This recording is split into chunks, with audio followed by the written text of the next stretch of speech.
আসসালামু আলাইকুম। যুক্তরাজ্য তাদের খোলস পাল্টাতে শুরু করেছে। কয়েকদিন তাদের একটা আপাত নিউট্রাল একটা পজিশন দেখাচ্ছিল যে তারা ইসরায়েলের উপরেও অখুশি, ইরানের এরকম হামলাও চায় না। কিন্তু শেষ পর্যন্ত আসলে ইসরায়েলের পক্ষই তারা নিল এবং সেই বহিঃপ্রকাশটাও তারা ঘটালো।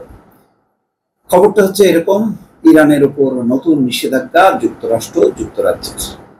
কেন?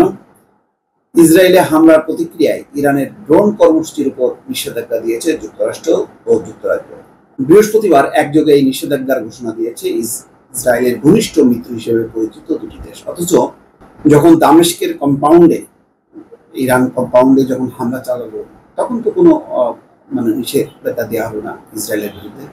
তাহলে ওই হামলাটা কি ঠিক ছিল? আন্তর্জাতিক রীতিনীতি লঙ্ঘন করে, যেভাবে অন্য একটা দেশের সীমানা ক্রস করে, তারপরে তৃতীয় দেশের যেখানে ভিয়েনা কনভেনশনের একটা বিধিনিষেধের মধ্যে থাকে যে কোনোভাবেই হামলা করা যাবে না, সেটি লঙ্ঘন করে তারা হামলা করলো, 7 জন কমান্ডার মারা গেল। সেই সময় তো আমেরিকা বা যুক্তরাজ্য কোনো কথা বললো না বা কোনো নিষেধাজ্ঞা বা স্টেপ নিল না ইসরায়েলের প্রতি। কিন্তু আজকে যখনই কি তার জবাব দিল ইরান, তখন তারা এই পজিশনটা নিল নিষেধাজ্ঞা দিয়ে। যুক্তরাষ্ট্রের অর্থ মন্ত্রণালয় এক বিবৃতিতে জানিয়েছে, ইরানের ইউএভি ড্রোন উৎপাদনের সঙ্গে যুক্ত 16 ব্যক্তি ও 2টি প্রতিষ্ঠানের উপর নিষেধাজ্ঞা দেওয়া হয়েছে। এরা ইরানের শাহেদ ড্রোন নির্মাণের সঙ্গে যুক্ত। ওই ড্রোন 13 এপ্রিলের হামলায় ব্যবহার করা হয়েছে। যুক্তরাজ্য ইরানের ড্রোন ও ব্যালিস্টিক ক্ষেপণাস্ত্র তৈরির সঙ্গে যুক্ত দেশটির সামরিক বাহিনী সংশ্লিষ্ট বেশ কয়েকটি সংস্থা, ব্যক্তি ও প্রতিষ্ঠানের উপর নিষেধাজ্ঞা দিচ্ছে। গত শনিবার রাতে ইতিহাসের প্রথমবারের মতো সরাসরি ইসরায়েলে হামলা চালায় ইরান। 1 এপ্রিল সিরিয়ার রাজধানী দামেস্কে ইরানের কনসুলেটে ইসরায়েলের বিমান হামলায় কয়েকজন সেনা কর্মকর্তার নিহতের বদলা হিসেবে ওই হামলা চালানো হয়। বড় ধরনের এই হামলায় 3 শতাধিক ড্রোন ও ক্ষেপণাস্ত্র ব্যবহার করে ইরান।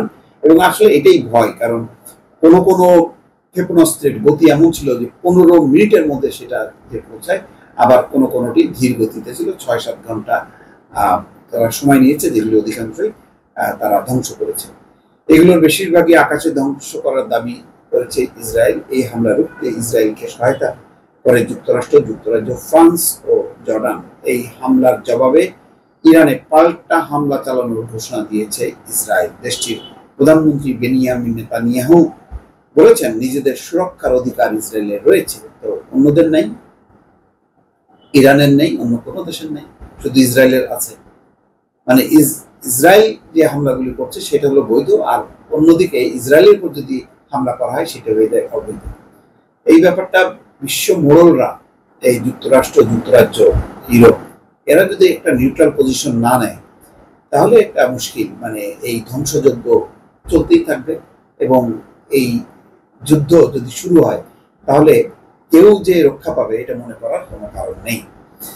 ইরানের উপর নিষেধাজ্ঞার ঘোষণা দিয়ে এক বিবৃতিতে যুক্তরাষ্ট্রের অর্থমন্ত্রী জ্যানেট ইয়েলেন বলেছেন, আজকে যুক্তরাজ্যের সঙ্গে সমন্বয় এবং অংশীদার ও মিত্রদের সঙ্গে আলোচনার মাধ্যমে আমরা ইসরায়েলে ইরানের নজিরবিহীন হামলার জবাব দিতে দ্রুত ও সুনির্দিষ্ট পদক্ষেপ নিচ্ছি। এই বক্তব্য মানেই হচ্ছে একেবারেই একপেশে একটা অবস্থা। ইরানের মারাত্মক কর্মকাণ্ডের গুরুত্বপূর্ণ দিকগুলো ব্যাহত ও নস্যাৎ করার লক্ষ্যে যুক্তরাষ্ট্রের অর্থ মন্ত্রণালয়ের অর্থনৈতিক উপকরণগুলো ব্যবহার করা হচ্ছে বলে জানিয়েছেন তিনি।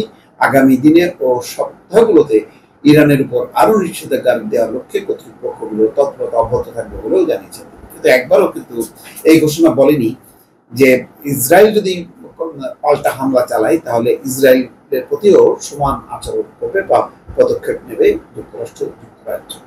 খুবই দুর্ভাগ্যজনক একটি একতরফা ঘোষণা। দর্শক, ভালো থাকবেন। আল্লাহ হাফেজ।